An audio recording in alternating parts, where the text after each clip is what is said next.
Particular rap song ನೀವು ಮಾಡೋ 3 film ನಿಮ್ ಡೈರೆಕ್ಷನ್ ಅಲ್ಲಿ ನೀವು ಪರ್ಟಿಕ್ಯುಲರ್ ಆಗಿ ಸಿಟಿ ಬಗ್ಗೆ ಅಥವಾ ಒಂದ್ ಇನ್ಸಿಡೆಂಟ್ ಒಂದು ಟಾಪಿಕ್ ಇಟ್ಕೊಂಡು ಅದನ್ನ ಎಕ್ಸ್ಪ್ಲೈನ್ ಮಾಡ್ತೀರಾ.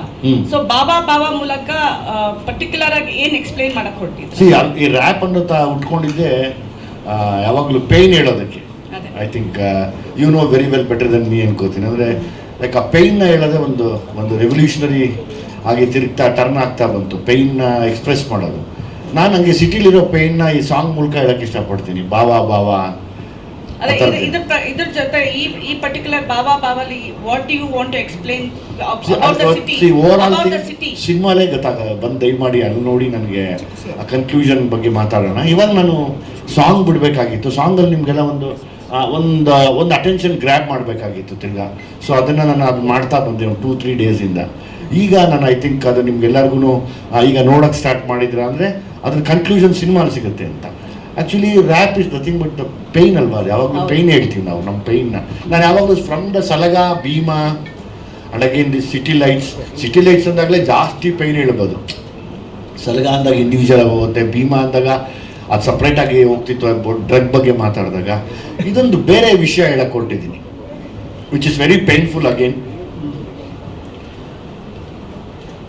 ಸಂಜೆ ಆದಮೇಲೆ ಈ ಸಿಟಿ ಒಳಗಡೆ ಲೈಟ್ಸ್ ಆನ್ ಆದಮೇಲೆ ಏನೇನಿದೆ ಲೈಫು, ಅದ್ರ ಪೇಯ್ನ್ ಏನಿದೆ, ಅದ್ರ ಹಿಂದೆ ಯಾರಿದ್ದಾರೆ, ಅದು ಮುಂದೆ ಎಲ್ಲಿವರೆಗೂ ಕರ್ಕೊಂಡು ಹೋಗುತ್ತೆ, ಇದು ಹಿಂಗೆ ಮುಂದುವರಿಯುತ್ತಾ ಕೊನೆವರೆಗೂ, ಇದಕ್ಕೆ ಎಂಡೇ ಇಲ್ವಾ ಅನ್ನೋದೇ ಒಂದು.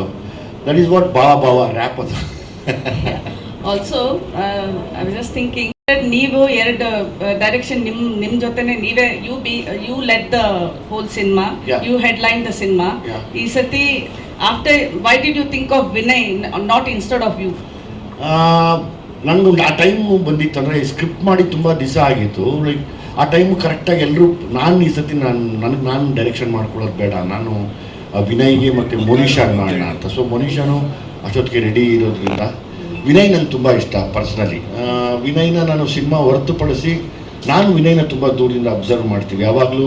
ಈಗ ವಿನಯ್ ಅಥವಾ ನಾವು ಸಿನಿಮಾಗೆ ಬರೋಕ್ಕಿಂತ ಮುಂಚೆಯಿಂದನು ಈಗ ಯಾರೇ ಆಗಲಿ ನಮ್ಮನ್ನು ಅಬ್ಸರ್ವ್ ಮಾಡೋರು ಯಾರೋ ಇರ್ತಾರೆ.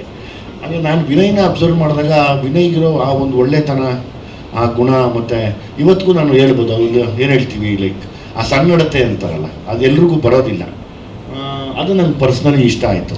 ಆಮೇಲೆ ನಾನು ಅವಾಗ ಅಂದ್ಕೊಂಡಿದ್ದು ಈ ಸ್ಕ್ರಿಪ್ಟ್ಗೆ ಆಪ್ಟ್ ಆಗಿರ್ತಾರೆ ವಿನಯ್. ಸೊ ಮನುಷ್ಯನು ಮಾಡ್ತೀನಿ ಅಂದಾಗ ನಾನು ಆ್ಯಕ್ಟ್ ಮಾಡೋದು ಬೇಡ, ಅವ್ರು ಡೈರೆಕ್ಟ್ ಮಾಡೋಣ. ಆಮೇಲೆ ಪ್ರತಿಯೊಬ್ಬ ಡೈರೆಕ್ಟ್ರಿಗೂ ಒಂದು ಆಸೆ ಇರುತ್ತೆ, ಅಂದರೆ ನನ್ನಂಥ ಡೈರೆಕ್ಟ್ರಿಗೆ ನಾನು ಹೀರೋ ಆಗಿ ನಾನೇ ಡೈರೆಕ್ಟ್ ಮಾಡಿಕೊಂಡು ನಾನು ಬೇರೆಯವ್ರಿಗೂ ಡೈರೆಕ್ಟ್ ಮಾಡಬೇಕು ಅಂತ. ಬಟ್ ಆ್ಯಕ್ಚುಲಿ ನೀವು ಹೇಳಿದ್ದು ಕರೆಕ್ಟ್. ಅಂದರೆ ನಮ್ಮಲ್ಲಿ ಆ್ಯಕ್ಟರ್ಸ್ ಇದ್ದಾರೆ, ಅವ್ರಿಗೆ ಬೇರೆ ಬೇರೆ ಕ್ಯಾರೆಕ್ಟರ್ಸ್ ಕೊಟ್ಟು ಎಕ್ಸ್ಪ್ಲೋರ್ ಮಾಡೋ ಟೈಮ್ ತೊಗೋತಾ ಇದ್ದಾರೆ. We don't have directors who want to, ಅಂದರೆ new ಕಮರು, they only want stars ಅಂತ. But you went with somebody with 2-3 film old actor, even though he comes from a background which is very popular, legacy holds, but he also needs to build his own ಇದು ಅಂತ. So Vinay, how did you find this journey of working with Vijay sir? ನನಗೆ ಅಂದರೆ ಇಡೀ ಎಕ್ಸ್ಪೀರಿಯನ್ಸೇ ತುಂಬ ಚೆನ್ನಾಗಿತ್ತು. ನಾವು ಅನ್ಸುತ್ತೆ ಸೆಟ್ಟಲ್ಲಿ ಬರೀ ನಗ್ತಾನೆ ಇದ್ವಿ, ಕಂಟಿನ್ಯೂಸ್ ಆಗಿ ಇವಾಗಲೂ ನಗ್ತಾನೆ ಇದ್ವಿ. ಆಮೇಲೆ ವಿಜಯ್ ಸರಿಂದ ಸಾಕಷ್ಟು ಕಲಿತೆ. ಆಮೇಲೆ ಅವರು ಎಷ್ಟು ದೊಡ್ಡ ಆ್ಯಕ್ಟರ್, ಎಷ್ಟು ಎಕ್ಸ್ಪೀರಿಯನ್ಸ್ ಇದೆ. ಸೊ ಅವ್ರಿಗೆ ಒಂದು ಆ್ಯಕ್ಟರಿಂದ ಏನು ತೆಗಿಬೇಕಂದ್ರೆ ತುಂಬ ಚೆನ್ನಾಗಿ ಗೊತ್ತು.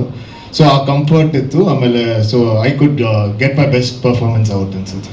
Okay, we are just beginning now, so more press meets will happen, so we'll get to know more. Yes, exactly. ನನಗೆ ಗೊತ್ತಿರಂಗೆ ನಾನು ಇನ್ನೊಂದು 3-4 ಪ್ರೆಸ್ ಮೀಟ್ ಮಾಡ್ತೀನಿ, ದಯಮಾಡಿ ನೀವೆಲ್ಲ ಬರಬೇಕು. Of course, Monisha, welcome to the Kannada industry. Thank you so much, ma'am. Thank you. I always say every time, make your father proud, that's all. Thank you so much.